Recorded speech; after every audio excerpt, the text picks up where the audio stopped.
Glória a Deus. Saúdo todo o povo de Deus com a graça e a paz do nosso Senhor e Salvador Jesus Cristo. Estão na nossa EBD em sua casa. Vamos continuar nossos estudos para a glória do Senhor Jesus. Então, nós estamos hoje, vamos fazer uma série de estudos do livro de João, o Evangelho de João. Nós vamos ter aqui uma sequência de estudos e vamos até as cartas, a primeira, segunda, terceira carta de João, para a glória do Senhor Jesus. Eu sou o Bispo Hilton e estamos aqui na nossa EBD em sua casa, trazendo aqui as mensagens da palavra do Senhor. E se você ainda não é inscrito no canal, meu canal no YouTube, nós estamos aqui ao vivo no Instagram, ao vivo também no nosso Facebook, e estamos aqui fazendo nossas gravações também pelo YouTube e para a rádio, né? Então, Deus seja louvado para a glória do Senhor Jesus. Amém? E que nós, na manhã de hoje, vamos trazer esses assuntos, uma introdução primeiro do livro de João, aonde nós vamos aprender um pouco da palavra de Deus, nós vamos entender qual o propósito, as circunstâncias, a estrutura, a importância do Evangelho de João, não é? O seu amor, a obra grandiosa da salvação em Cristo. E nessa busca, nessa aprendizagem dessas lições que nós vamos ver, essas práticas dentro do Evangelho de João. Então, se você ainda não teve a oportunidade de poder ler, estudar o livro de João, você tem um grande motivo para, durante todos esses dias que nós estaremos aqui estudando o livro de João e as suas cartas, então você leia a palavra de Deus, leia o livro de João e você vai entender mais do Evangelho da Graça. Amém? Então, podemos aqui iniciar, né, os nossos estudos. Não se esqueça, se você não está inscrito aqui no meu canal do YouTube, é Hilton Brito, você abre, se inscreve. Temos muitas mensagens, muitos estudos para a glória do Senhor, onde você possa se enriquecer para a glória de Deus. Amém? Então, vamos abrir aqui o nosso livro, o livro de João, para nós iniciarmos no capítulo 20, versículo 30 e 31. Ele diz o seguinte: Jesus realizou na presença de seus discípulos muitos outros sinais miraculosos, que não estão registrados neste livro, mas estes foram escritos para que vocês creiam que Jesus Cristo é o Filho de Deus e, crendo, tenham vida em seu nome. Aleluia, glórias a Deus. E nós podemos ir também no capítulo 21, no versículo 25, quando diz que Jesus fez também muitas outras coisas. Se cada uma delas fosse escrita, penso que nem mesmo no mundo inteiro haveria espaço suficiente para os livros que seriam escritos. Aleluia, glórias a Deus. Então, nós vamos hoje ter uma introdução, ter um entendimento do livro de João e vamos aprender juntos para a glória do Senhor. Amém? Então, ao examinar algumas literaturas que se propõem a explicar o Evangelho de João, nós deparamos com um fascínio daqueles que experimentaram com lucidez a magnificência destes textos do livro de João. Veja o que diz William Hendrick, no livro Comentários do Novo Testamento de João, na Cultura Cristã, na sua página 13. Ele fala que o Evangelho de João é o livro mais maravilhoso já escrito. Veja, né? Então, como é bom nós lermos a palavra de Deus. Veja o que diz também o Baldus David Halley, no livro, na introdução ao estudo do Novo Testamento, da Agnus, na página 135. Ele diz que nenhum outro livro levou tantas pessoas a Cristo, inspirou tantas a segui-lo e servi-lo.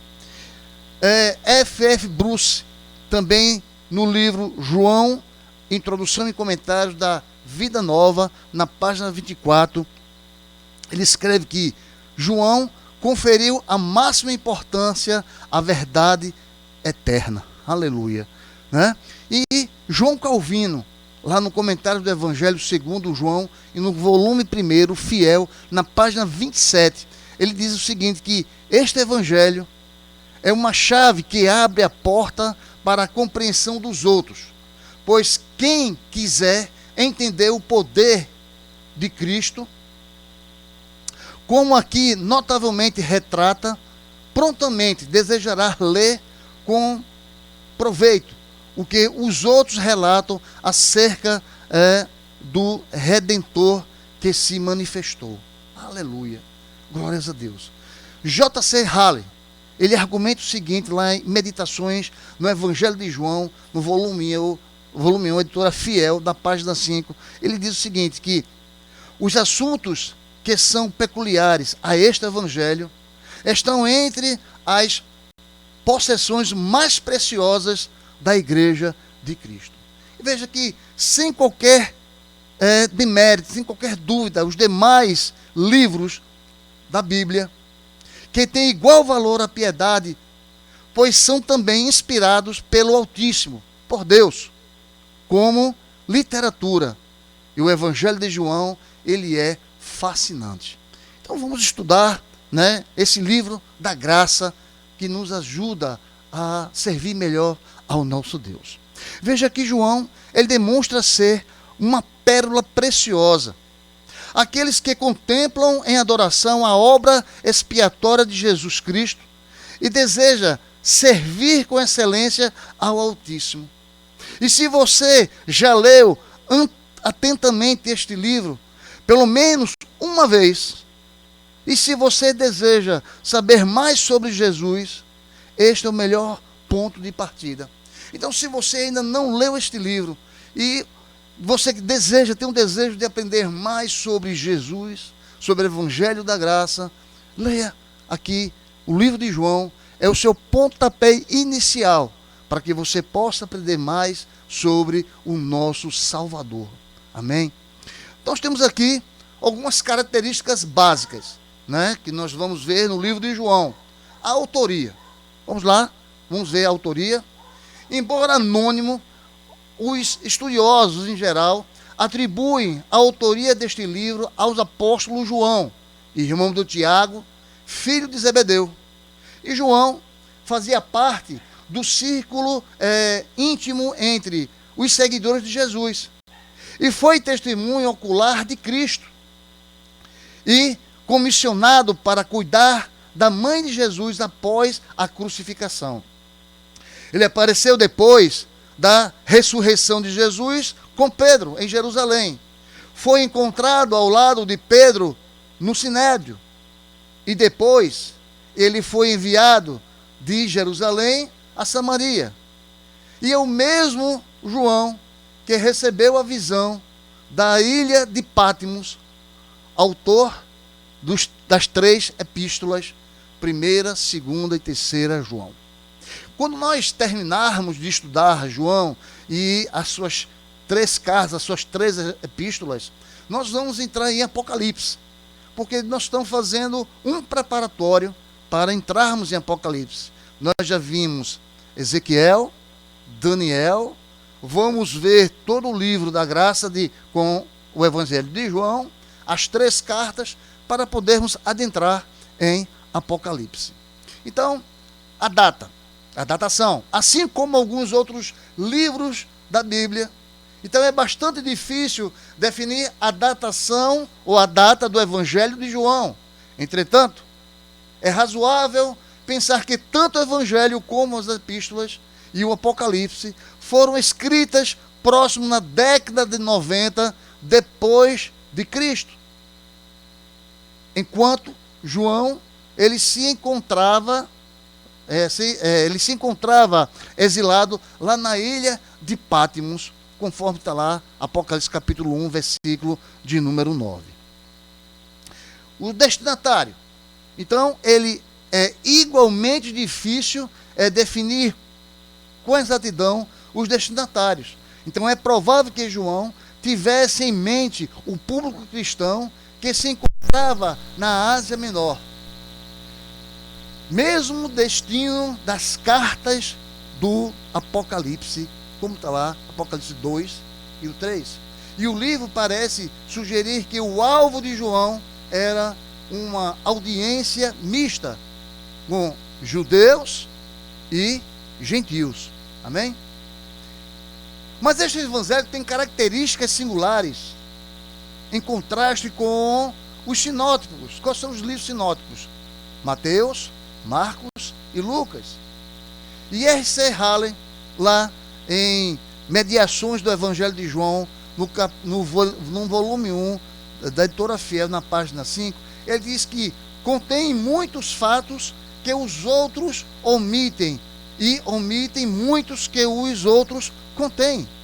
Veja que, exceto pelos fatos essenciais sobre ministério, morte e ressurreição de Cristo, repetidos os 4 evangelhos, João parece tentar resgatar e registrar uma série de informações omitidas pelos outros evangelistas, a fim de preservar com maior amplitude possível a história da redenção. E é evidente que precisamos considerar a unidade geral do texto, como diz aqui no comentário do Evangelho segundo João, volume 1, da editora Fiel, na página 27, quando diz o seguinte: ele, Deus, pois prescreveu aos 4 evangelhos o que poderia escrever, de tal modo que, embora cada um deles tivesse a sua própria parte signada, a todo poderia ser colocado em um só corpo. E é nosso dever agora combinar os 4, pois meio de uma relação mútua, de modo que permitisse ser instruídos por todos eles como por uma só boca. Então, sobre a singularidade do texto, que está em João, no capítulo 19, versículo 35, quando diz: aquele que viu isso dá testemunha, e o testemunho dele é verdadeiro, e ele sabe que diz a verdade, porque também vocês creram. Então podemos dizer que na mente de João havia fatos da história da redenção que naquele momento talvez só ele soubesse. Daí a urgência e a necessidade de registrar tal testemunho público. Entretanto, mesmo com tamanha dedicação, João percebeu que não poderia registrar tudo que a sua mente ele guardava. Como está em João 20, capítulo 20, versículo 30, como já vimos. Na verdade, Jesus fez diante dos seus discípulos muitos outros sinais que não estão escritos neste livro. Em João 21, 25, há, porém, ainda muitas coisas que Jesus fez. Se todas elas fossem relatadas por uma por uma, penso que nem no mundo inteiro caberia os livros que seriam escritos. Quando nós vemos aqui também, nós colocamos o versículo 31 no capítulo 20, nós vimos o seguinte, que mas estes foram escritos para que vocês creiam que Jesus é o Cristo, Filho de Deus, e crendo tenham vida em seu nome. Veja que essa expressão é uma motivação para a salvação do perdido. E é evidente o sentido bem literário desse versículo, que é a defesa da divindade de Cristo. Veja que a obra de João, ela não traz apresentação ou introdução, mas é motivada por um objetivo, que os homens saibam que Cristo é a manifestação visível, encarnada do Deus eterno, em João 1, capítulo 1, versículo de 1 a 3, para a salvação de todo que crê, conforme está em João 20, 31. Então, sobre o propósito literário, Calvino lhe escreve: crê-se que João escreveu primordialmente com a intenção de defesa à deidade de Cristo, em oposição às ímpias blasfêmias de Ébion e Cerinto. Isso é asseverado por Jerônimo em concordância com a opinião geral dos antigos, conforme está lá nos comentários do Evangelho segundo João, versículo 1, editora Fiel, na página de número 27.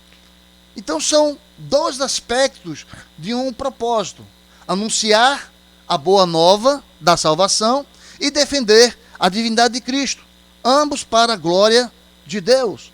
Então, nós temos aqui esses dois aspectos, esses dois propósitos do livro de João: anunciar as boas novas de salvação e defender a divindade de Cristo.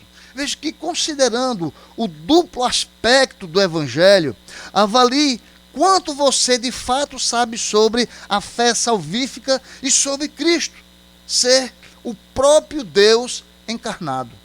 Então, sugerimos a leitura de João no capítulo 3 e no versículo número 36, e Filipenses no capítulo 2 e no versículo de 5 a 11. Então você entende a importância desta doutrina? Então você é capaz de defendê-la? Então, para que nós possamos entender essa doutrina e poder defendê-las, nós temos que estudar as Escrituras Sagradas. Nós temos que ter o entendimento da salvação. Nós temos que ter entendimento do amor de Cristo sobre a nossa vida, sobre a doutrina de Jesus sobre a nossa vida, sobre a doutrina de Deus sobre a nossa vida, sobre a doutrina do Espírito Santo sobre a nossa vida. Então nós temos que estudar a palavra de Deus. Nós temos que estar dispostos a ouvir as suas mensagens, falar com Deus, fazer a sua vontade, servir ao Senhor no campo. Nós estamos diariamente em conflito com o inimigo. Nós, às vezes, nós não nem enxergamos, mas está junto de nós. E se nós não nos revestirmos do poder e da graça de Deus que está nas suas Escrituras Sagradas, nós seremos derrotados por esse inimigo. O inimigo quer tirar a tua liberdade, a liberdade de estudar, a liberdade de pensar, a liberdade de falar. A liberdade é primordial para mim e para a tua vida. Jesus, ele não deu essa liberdade para que nós possamos anunciar a salvação. E muitos hoje, o inimigo está querendo tirar a oportunidade de você falar de Jesus, mostrar a cada um quem é, quem nos ama, quem nos fez, quem nos colocou nessa terra, mostrar as revelações de Deus através da sua natureza. Então o inimigo está querendo tirar isso de nós. O inimigo, ele quer cortar, tirar a oportunidade de podermos falar na igreja, na praça, nos presídios, no hospital. Porque tem hospitais, irmãos, que deixam você visitar, mas você não pode levar a literatura. Você não pode levar a espada, que é a nossa Bíblia, onde estão as verdades. As igrejas hoje, as igrejas dos hospitais, alguns hospitais hoje, estão proibindo que a palavra de Deus, ela penetre no coração de toda criatura. Então nós temos que ter esse entendimento. Temos que buscar a palavra de Deus. Temos que pedir ao Senhor conhecimento da sua palavra. E precisamos guerrear contra o inimigo que está aí, meu irmão e minha irmã. O inimigo quer nos derrubar. Ele quer tirar de nós a palavra da salvação. Quer entristecer o nosso coração, não deixar que você caminhe para a glória do Senhor. Ele quer tirar a paz que está no teu coração, na tua casa, na tua família. O inimigo está doido para te derrubar, para derrotar cada um de nós. Mas Jesus, ele está conosco. E João vai nos ensinar cada vez mais, enquanto nós vamos buscar a palavra do Senhor, através das Escrituras Sagradas.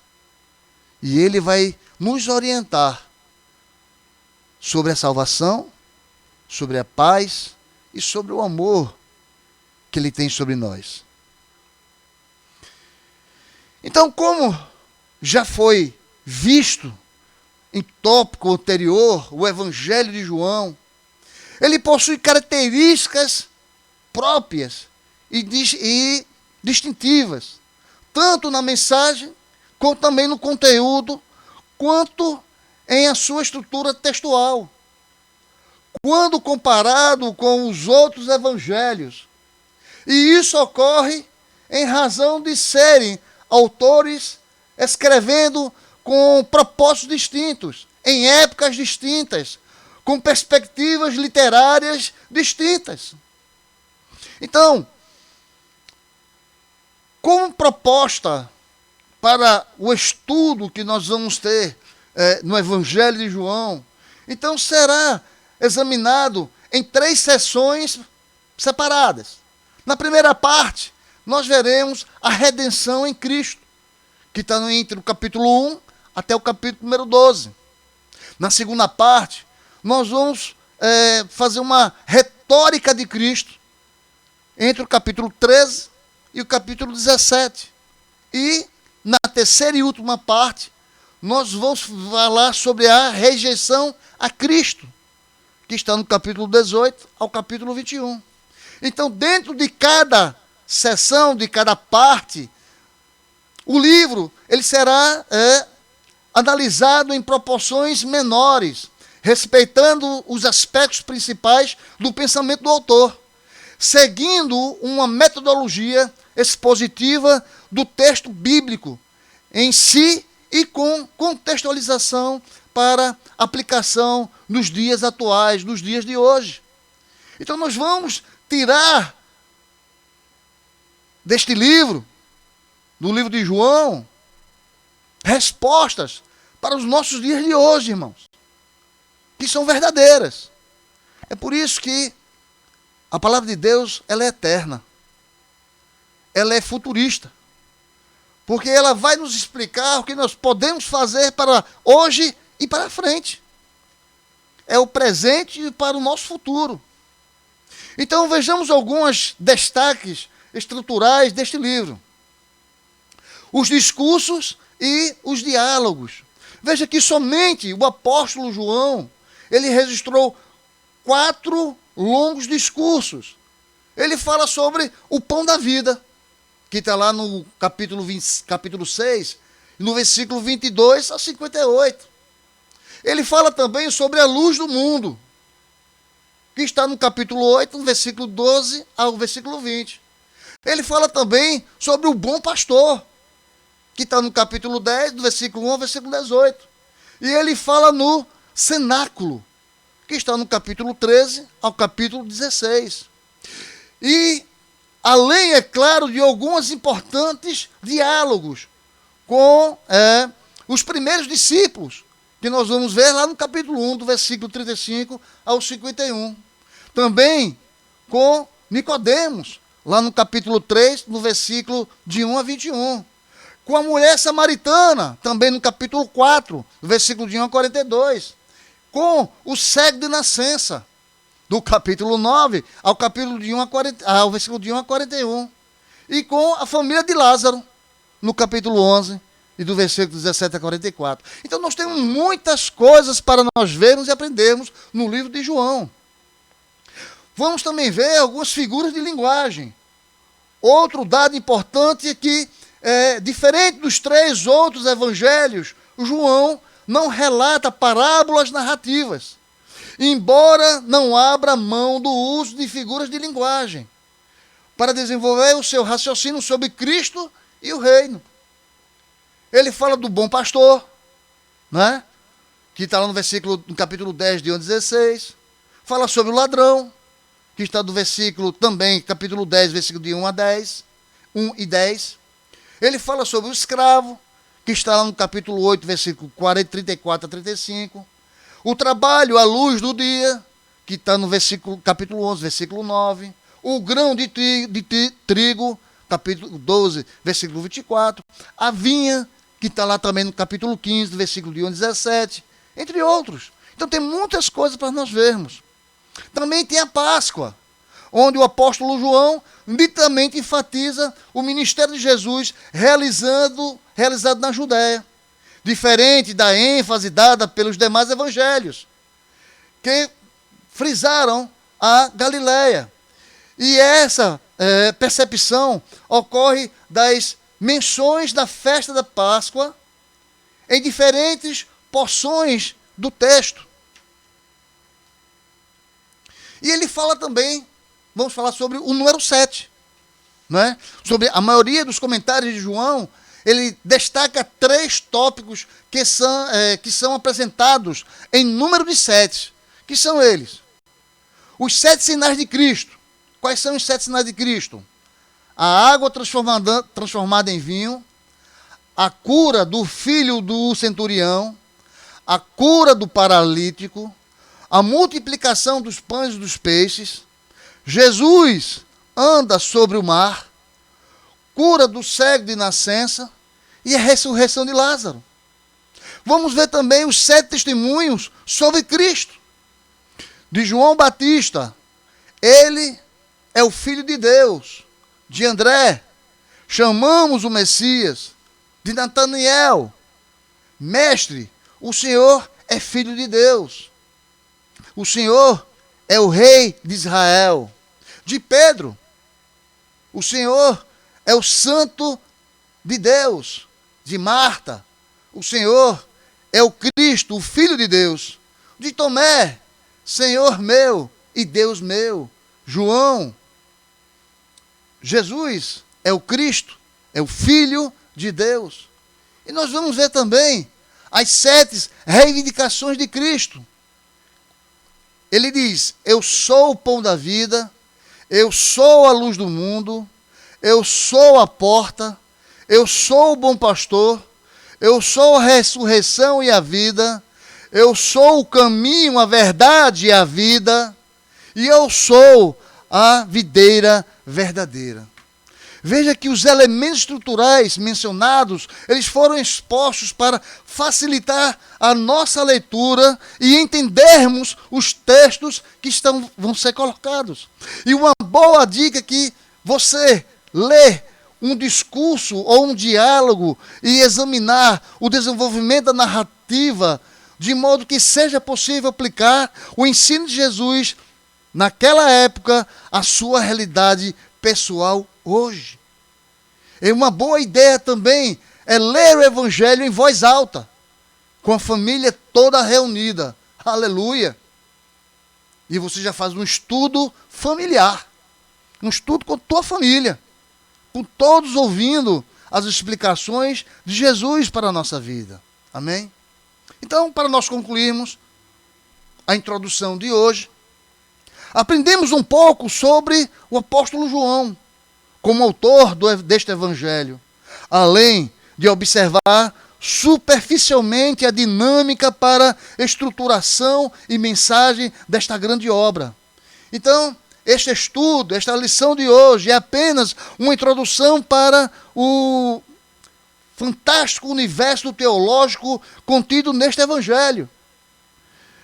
Que ela sirva de incentivo para que você tenha o desejo de conhecer mais os detalhes desse relato tão precioso a respeito de nosso Salvador.